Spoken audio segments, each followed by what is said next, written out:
Okay, so back in chapter 8, we talked about the different conic sections and how to tell them apart.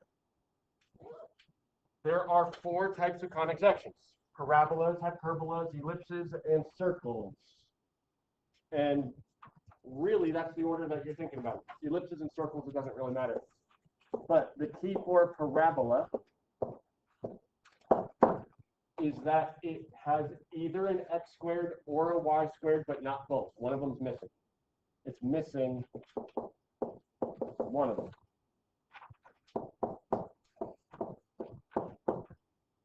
One of them is just not there. So looking at all of these, I see number 1 does not have a y squared. That is a parabola. Number 2, it's got both. Number 3, it's got both. There's an x in parentheses squared and a y being squared. 4's got both, 5's got both, 6 has got both. So that's the only parabola because it's missing a y squared. Next, the next easiest one to pick out is the hyperbola.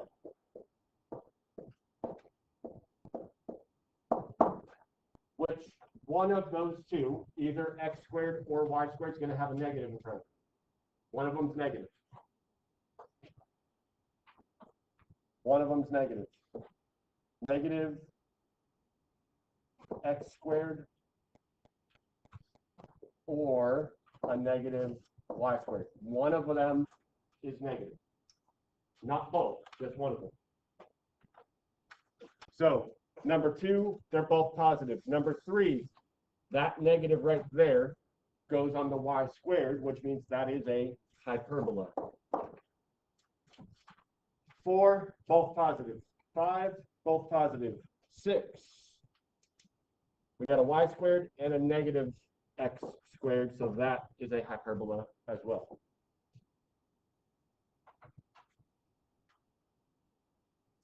Then it's circles and ellipses. The only difference between a circle and an ellipse is ellipses have different coefficients on the squares. Circles have the same coefficients on the squares.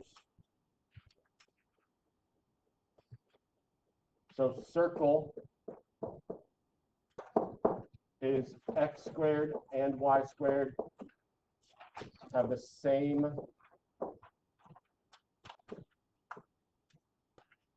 coefficient.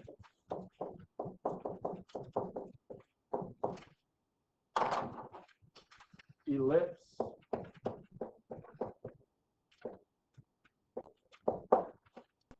they have different coefficients.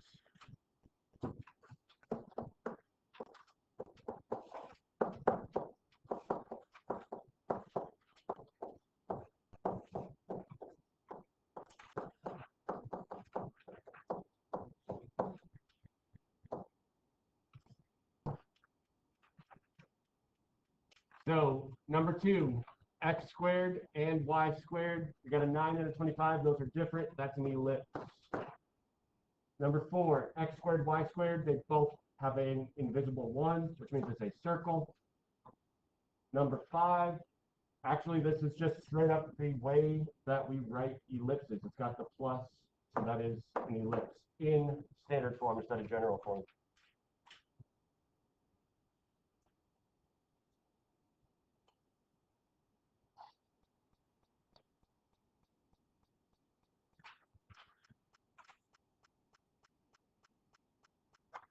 All right, so these next bunch are all about graphing.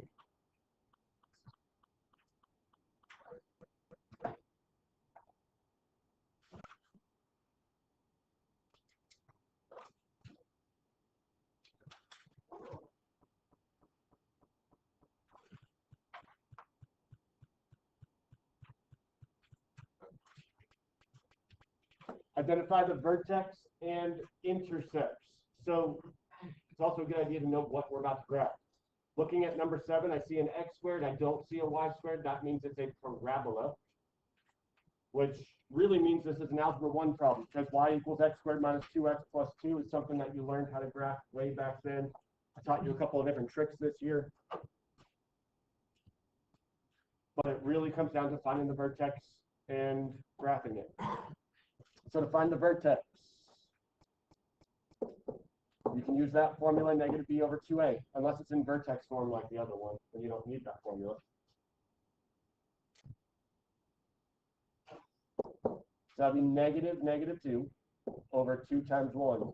So we plug that in, we get 1 is the x coordinate of the vertex. To get the y coordinate, you plug it in. That's an x value, plug it in to get the y value. So when we plug in 1 squared is 1 minus 2 plus 2. You get 1.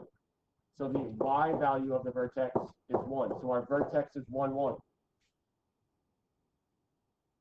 1, 1, that's your vertex. We also know by looking at the equation that this is a parabola that is going up, because it's a positive x squared. And then we've got that 1, 3, 5 trick we use for parabolas to make it pretty quick and easy. Which means it goes up 1 over 1. And then from there, up 3 more. And it's symmetric, so do the same thing to the left. And then from there, it goes up 5. 1, 3, 5. 5 more. And it's symmetric. So we've got all of those points. That is our parabola. All you got to do is connect the dots with a nice smooth curve. Obviously, there are no x-intercepts. There is a y-intercept. This blue dot right there now is a y-intercept, but there's no x-intercepts.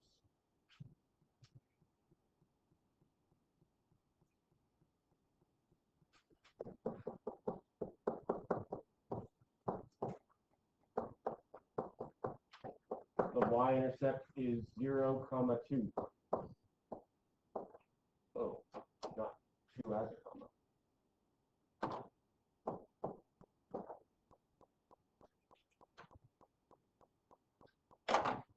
And like I said, you should just connect those dots to make a nice smooth curved parabola.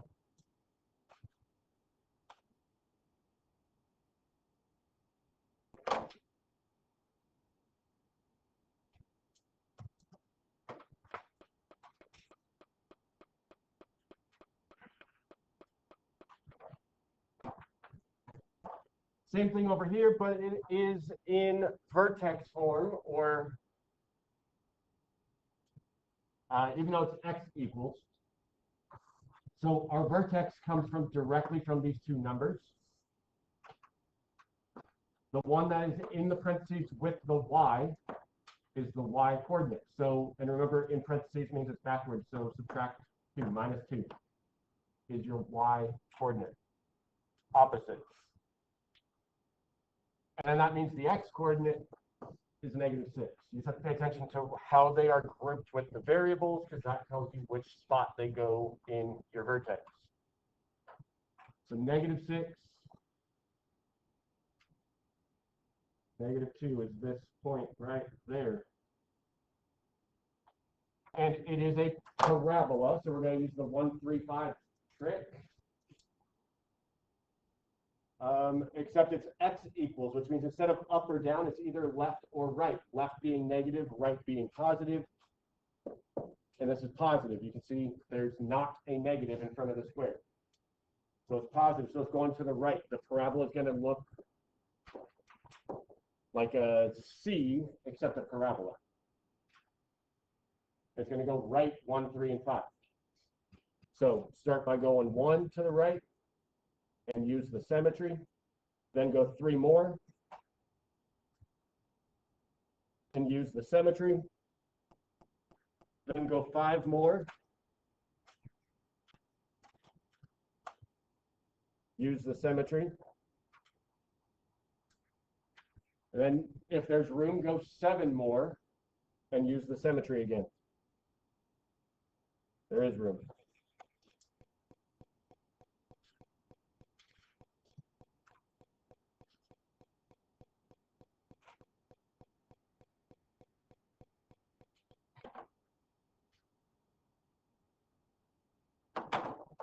So we do have a very clear x-intercept. That point right there, which is -2, 0.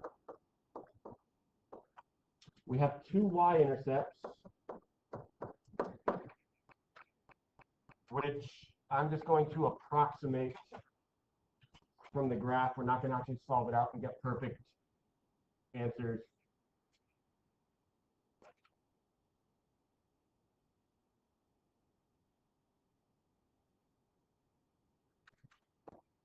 So we can see it's between 0 and 1, somewhere around maybe a half. So that would be 0, 0.5-ish. And then we have another y-intercept down here, which is between -4 and -5. So that would be something like 0, -4.5-ish. Just rounding, estimating the decimal. That's fine.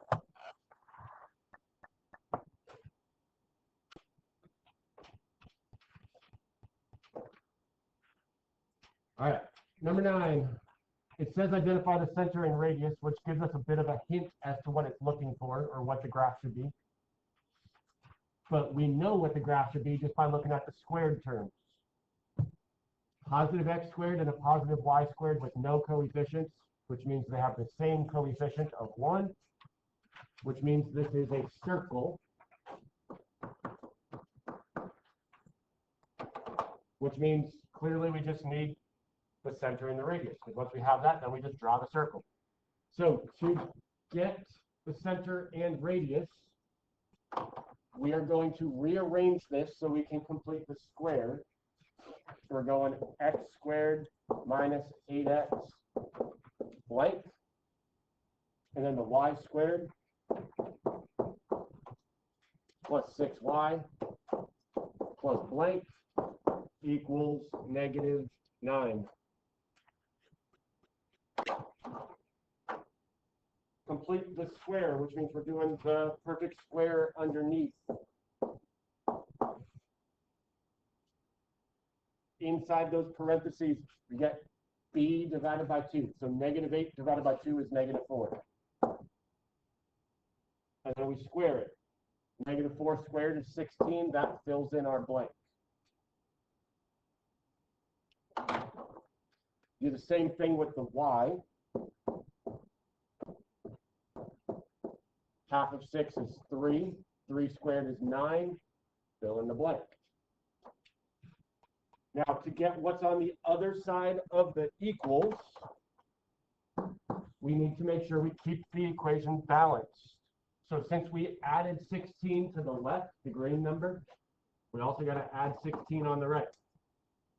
Since we added 9 on the left, we also have to add 9 on the right. So that equals 16 when you add it up. So x squared plus y squared equals r squared. So 16 is r squared, which means the radius is 4. And the center is +4, -3. Remember, it's always opposite when it's in parentheses.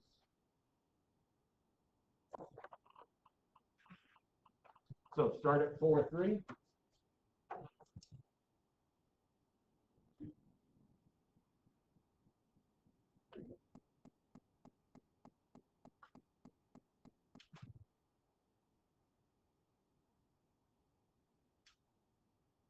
And then from there, you go 4 units in every direction, because that's what a radius means.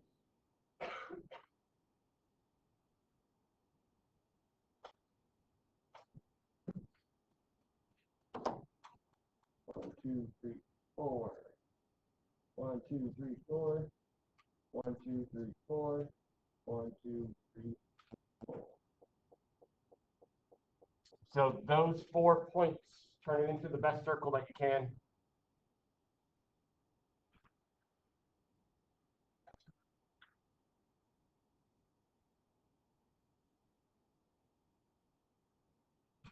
Something like that.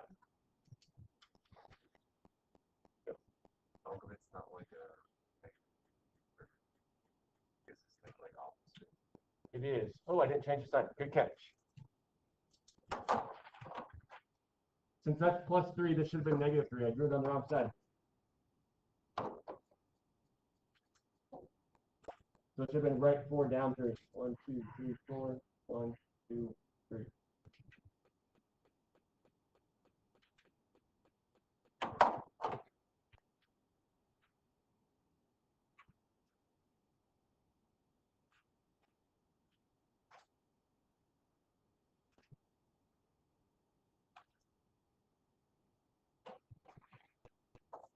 Really hard to count.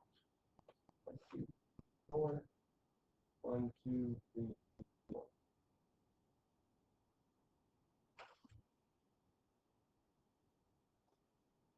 There we go. Thank you. Yep. Square root of the number that's on the other side.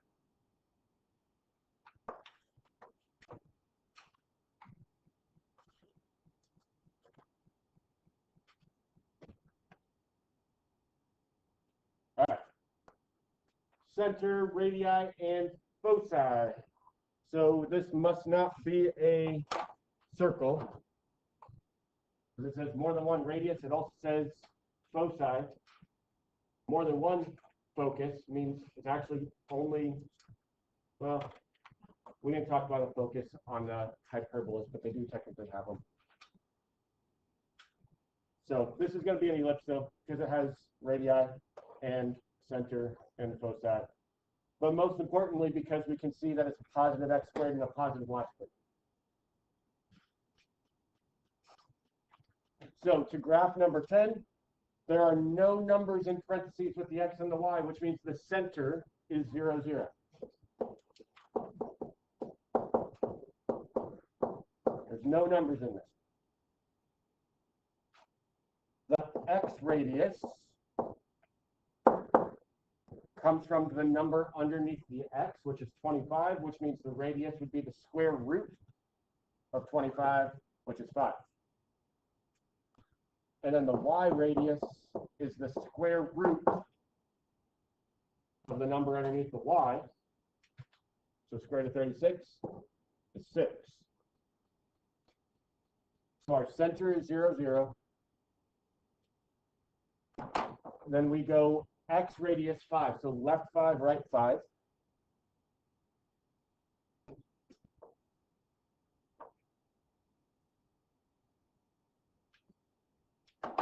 And then the y radius is 6. So we go up 6, down 6.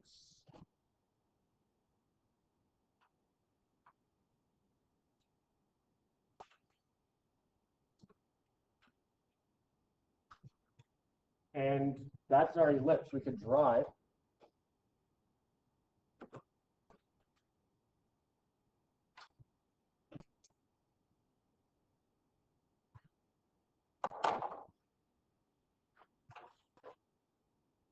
Not perfect, but good enough. Then to get the foci. So to find your focus, you got to know what is C.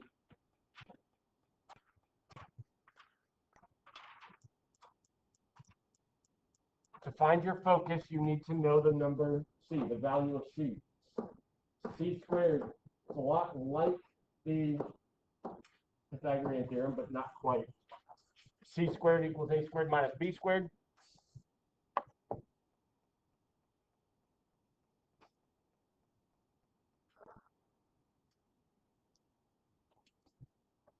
Technically, absolute value,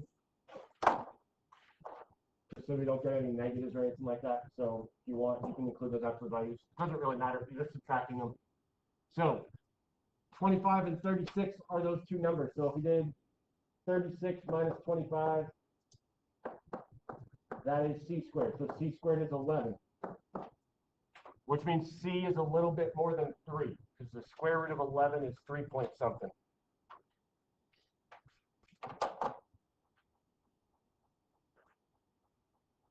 So our foci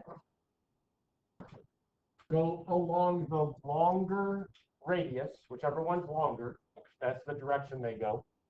So since the y radius is longer, that's the direction that the foci go, up and down. And it's going to go up a little bit more than 3 and down a little bit more than 3. You could maybe say 3.5. That's probably a little bit too high, but that's okay. 1, 2, 3.5. 1, 2, 3.5. Those are your foci, those little tiny purple dots I just drew. So the foci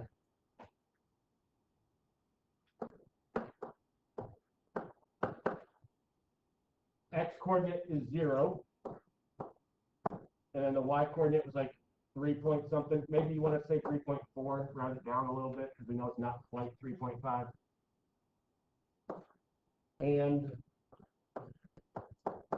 negative 3.4 because it was just up and down from 0, adding from 0, subtracting from 0.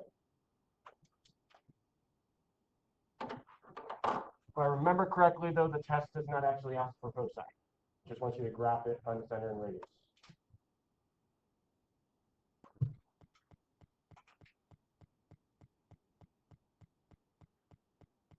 All right. Number 11 over here, we need to get it into standard form. Right now it's general. We don't like that. We can't graph from that. We don't know the center or radii or anything like that. So 16x squared minus 96x minus, no, plus blank 9y squared minus 90y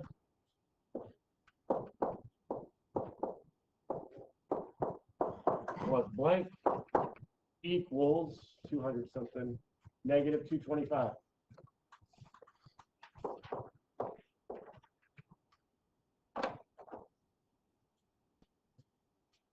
Now, on these, since they have coefficients, you have to factor them out first. You cannot have a number in front of the x squared when we start this. So factor it out first. 96 divided by 16 is 6.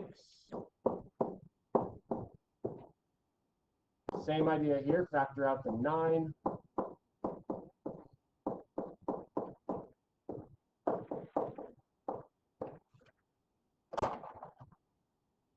Now we're going to complete the square. We're going to create the small parentheses underneath.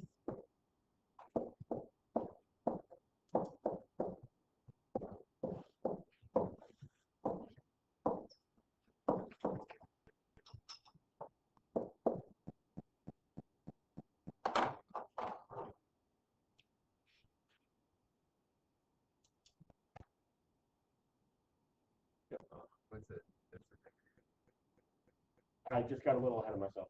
Hold on. We'll get there. So 6x. We fill in these parentheses with half of b. So half of 6x would be 3x, or 3. Half of b would be 3. 3 squared is 9 to fill in the parentheses. Half of negative 10 is negative 5. Negative 5 squared is 25.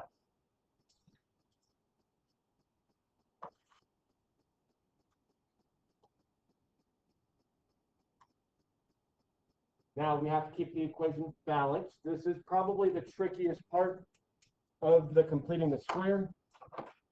We created a 9 in parentheses with a 16 outside. So really we created a 16 times 9, which if you want to multiply is 144, but if you just want to write it as 16 times 9 for right now, that's okay too. But it is 144. And then here in the y parentheses, we created a 25 in the parentheses times 9.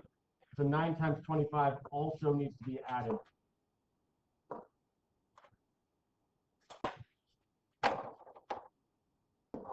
So add those up. Negative 225 plus 144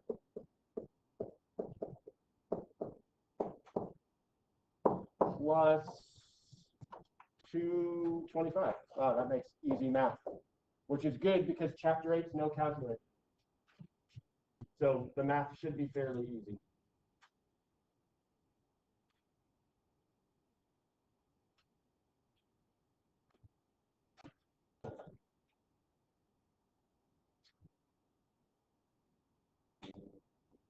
maybe I'll let you use a calculator. It doesn't really help you, even if you can. Like, you can't graph these on your calculator no matter what. So it's not going to help, except for calculations.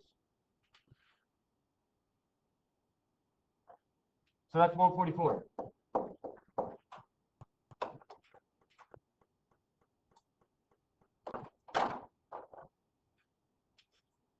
Now, I told you a couple of tricks that are true most of the time. Like, most of the time, that number should be a perfect square. Most of the time, that number 144 should also be what you get if you did 16 times 9. Most of the time. Not 100%, but almost 100%.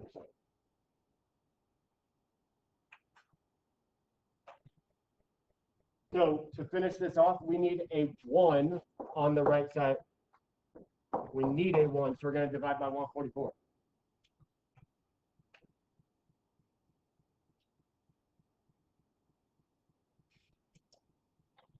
We got to divide by 144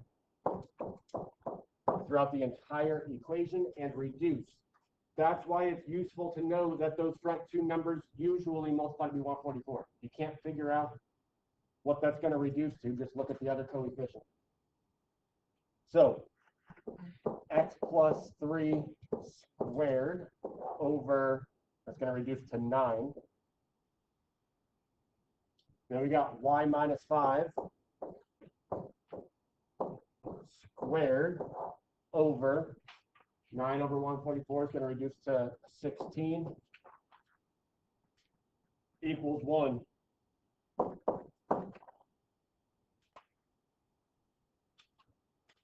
So from that equation, that's now where we get our center, our x radius, and our y radius. Our center is going to be -3, +5. Change both signs. Don't mess up like I did last time.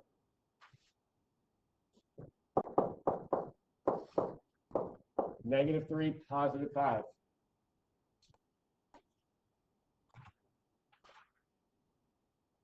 There's your center.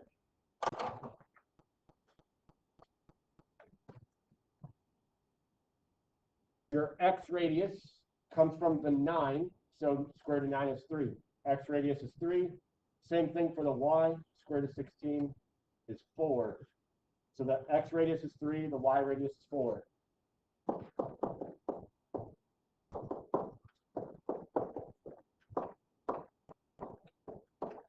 So we go left and right 3.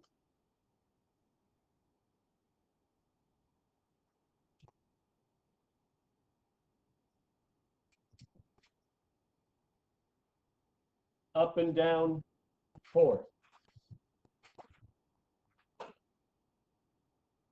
That's your ellipse.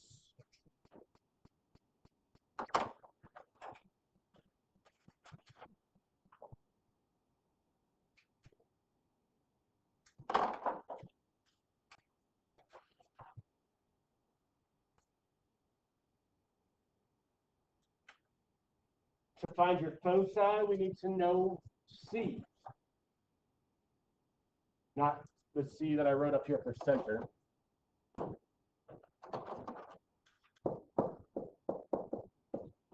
There we go. C, which is a squared minus b squared, or b squared minus a squared. It doesn't matter, whichever one gets you the positive. So c squared equals, those numbers are 16 and 9.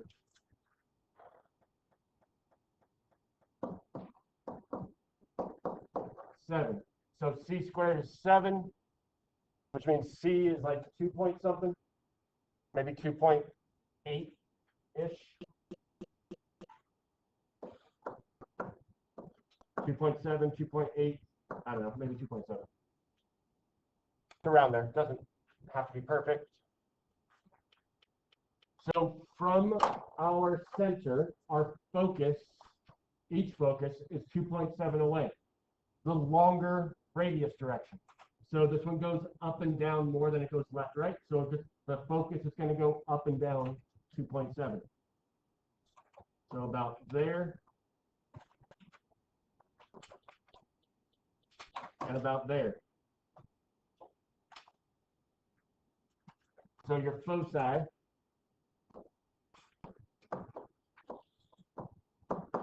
The x-coordinate is -3. The y-coordinate for that top one would be 7 point, what did I say, 7? So about 7.7. The other one, the lower focus, would be still at the x-coordinate of -3, but it's going to be 2 point something. So since my decimal is 7, that could be like 2.3-ish. You started at 5, you went down 2.7. That's why we're at 2.3.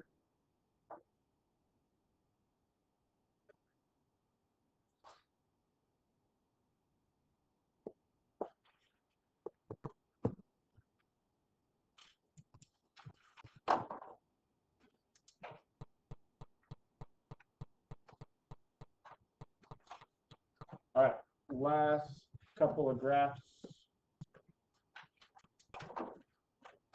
Very similar.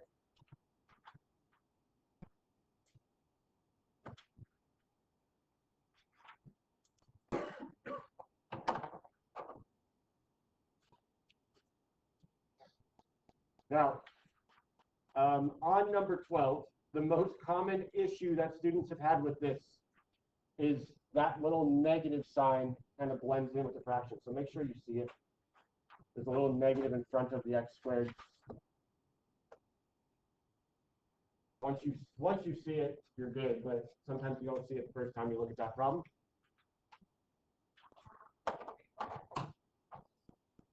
So what that really means, maybe you would prefer to have this rewritten, because that's usually the way we have it, with the minus in the middle. We'll do it that way. They tried to sneak a minus. It's about as tricky as they can get. They tried to sneak a minus in there, see if you would miss it.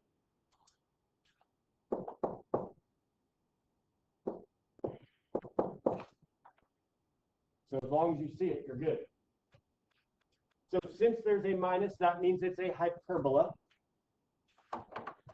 We graph hyperbolas the same way we do ellipses up until like the actual drawing. So we don't draw an ellipse, we draw a box.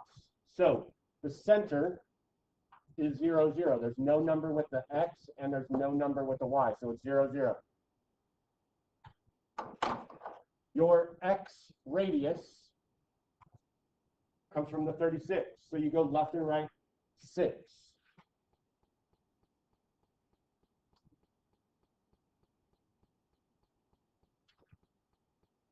Our y radius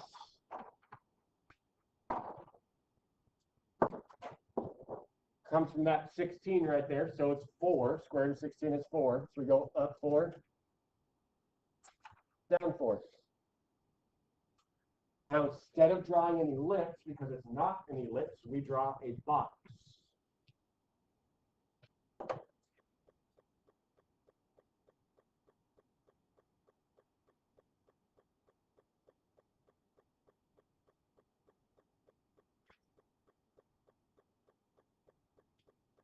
And from that box, we draw the diagonal asymptotes.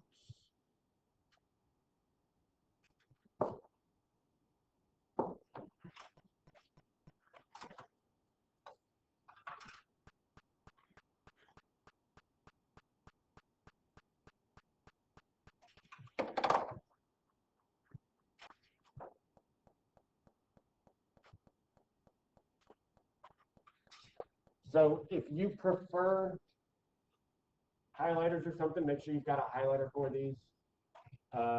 Straight edge would be a really good idea. An ID card works, which you should have with you anyway. Then to finish this, we just need the, which side do we draw the hyperbola on? So it's always whatever variable's first, or more importantly, the positive variable, because we had to flip it. So the y squared is first. The y squared is the positive term. So we draw the hyperbola on the y side, top and bottom. So starting with the dots that we have there on our box, then you draw the hyperbola, which just goes over to the asymptote.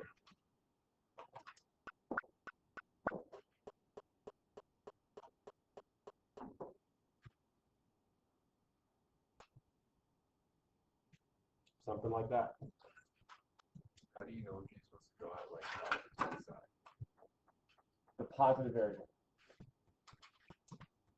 Since y squared is positive, we draw it on the y side. The x squared is positive, we draw it on the x side.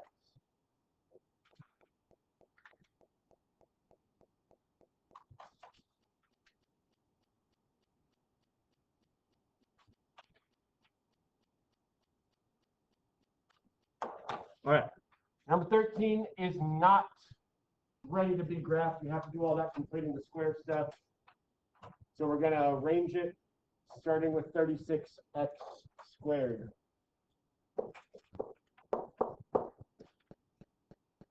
Plus 144x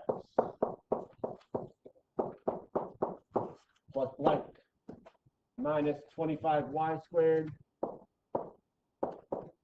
minus 200y. Uh-oh, I'm writing too big.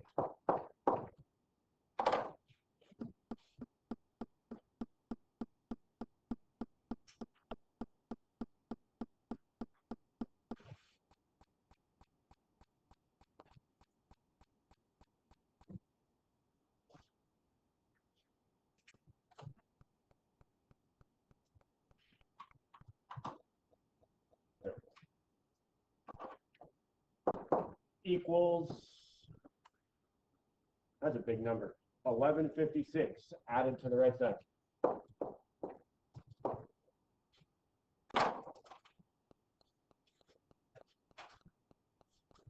First thing you need to do is factor out a. So factor out the 36.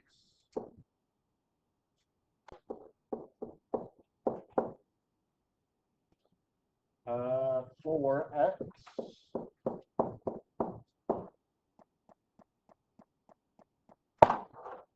minus 25 factored out plus 8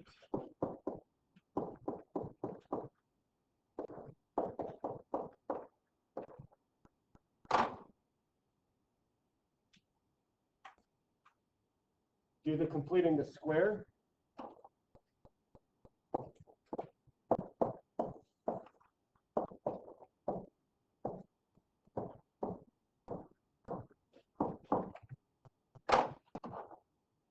So we take half of 4 is 2, squared is 4.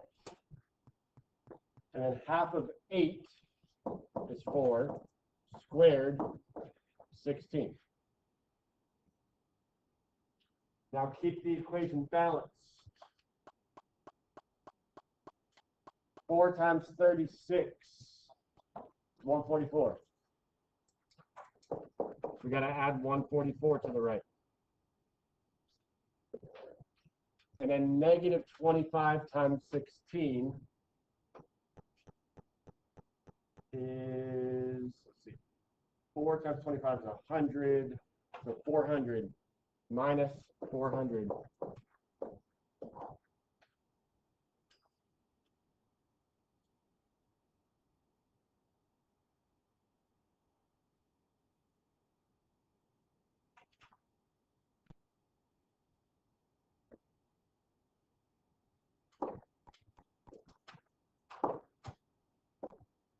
Whoops, subtracting, not adding.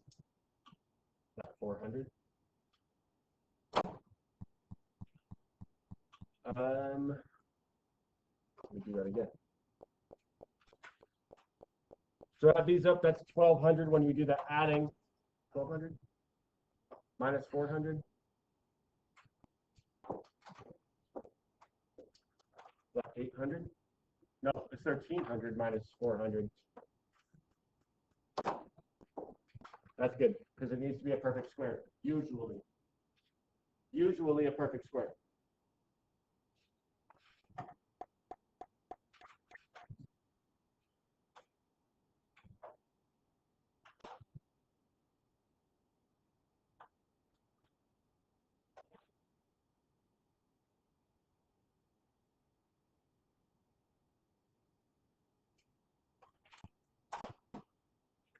But we need not a 900 on the right, we need a 1 on the right. So divide everything by 900.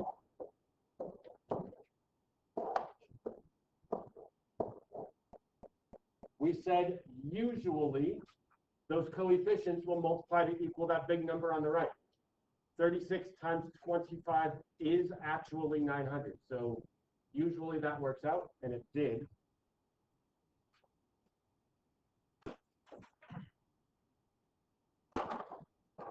So our final form, 36 over 900 is going to reduce to 25. 25 over 900 is going to reduce to the other number, 36.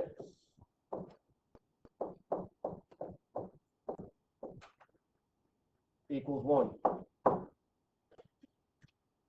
So start with your center, -2, -4. X is -2, Y is -4. Make sure you put them in the right spots.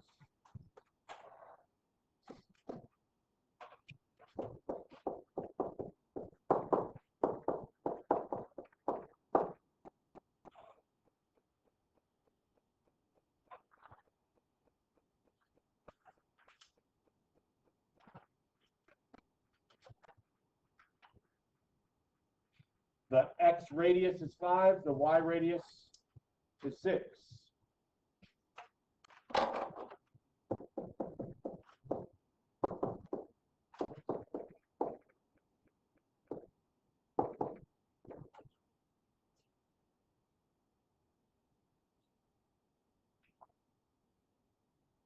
X radius is 5, left and right 5. Y radius is 6, up and down 6.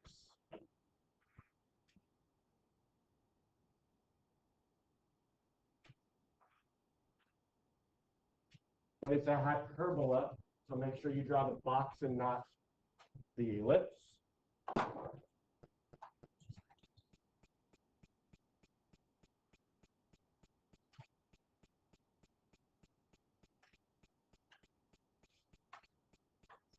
And then once you have the box, draw the asymptotes, the diagonals.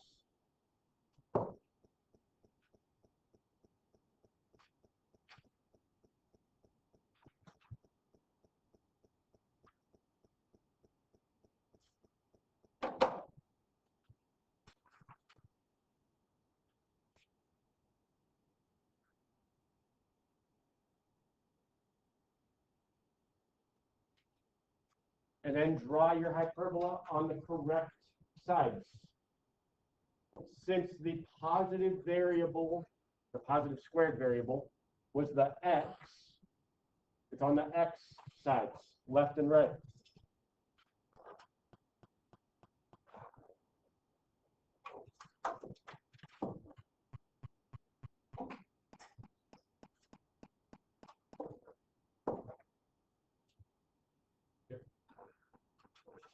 What's the length of what we got?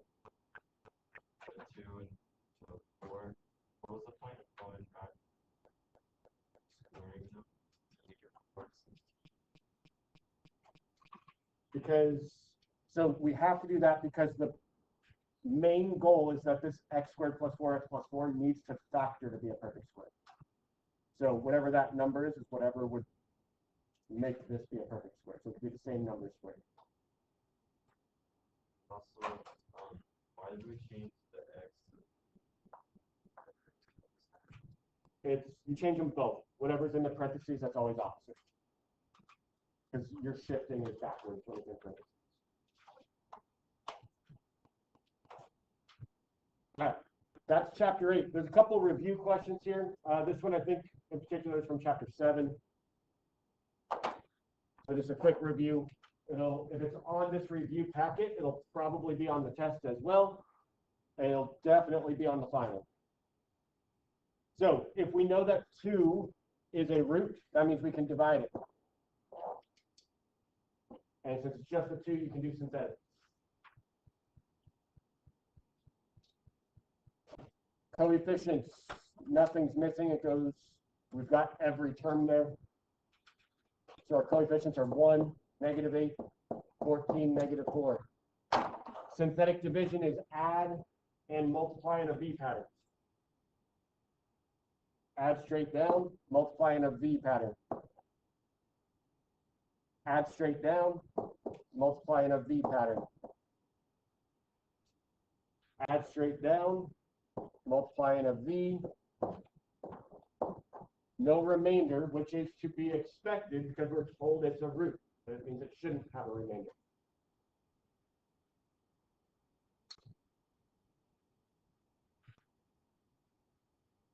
Now, to get the rest of our answers, we only have 3 terms left, which means it's a quadratic. There's only 3 numbers, which means it's an x squared. To put back our x squared and our x's, write it as a polynomial. If you can factor, great. It'd be easy. You can't. Nothing multiplies by 2 and has to be -6. So that means you have to finish it by using quadratic formula.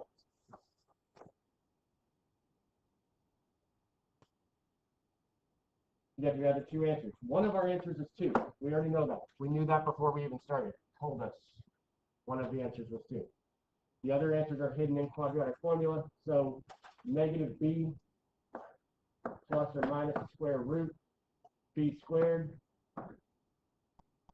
And then a -4 times negative a times c. Or -4 times a times c. So -4 times 1 times 2.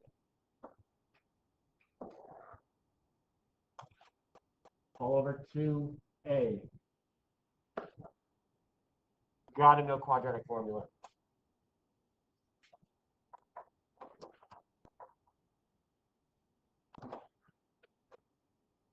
So that is 6 plus or minus the square root of 28 over 2.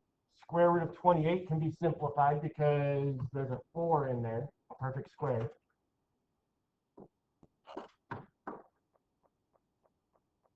Square root of 4 is 2.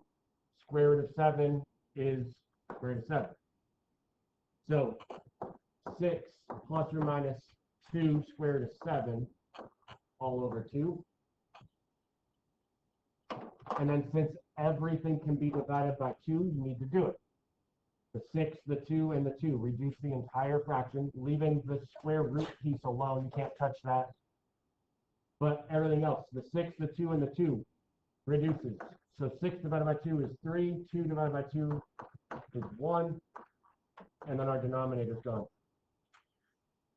So there's our other 2 answers. There were 3 total from the fundamental theorem of algebra. It was a 3rd degree, so there's 3 roots. The first one they gave to us, the other 2 are 3 plus root 7 and 3 minus root 7. So final answer, x equals 2 and 3 plus or minus the square root of 7.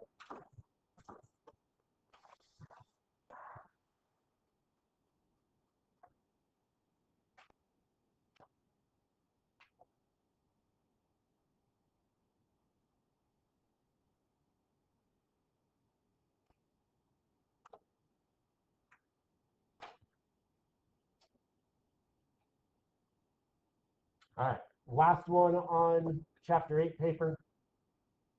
Simplify, which means we have to multiply by its conjugate to try to simplify that denominator.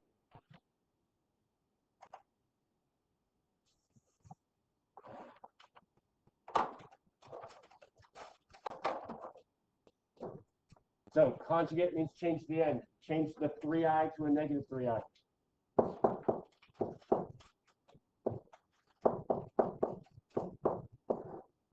So multiply by -1 minus 3i top and bottom. And then normal multiplication. FOIL is what some people call it.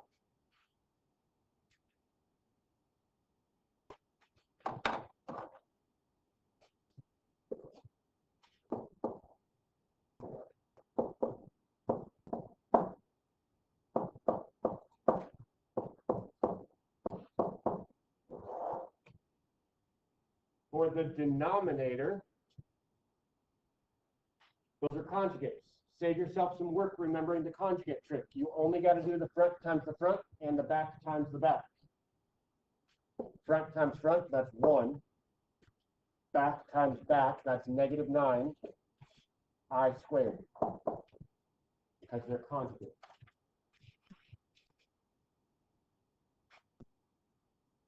I squared is -1. So 3 times -1 is -3. -9 times -1 is +9. And combine your like terms. -7 minus 3 is -10. -21i plus I is -20i. 1 plus 9 is 10.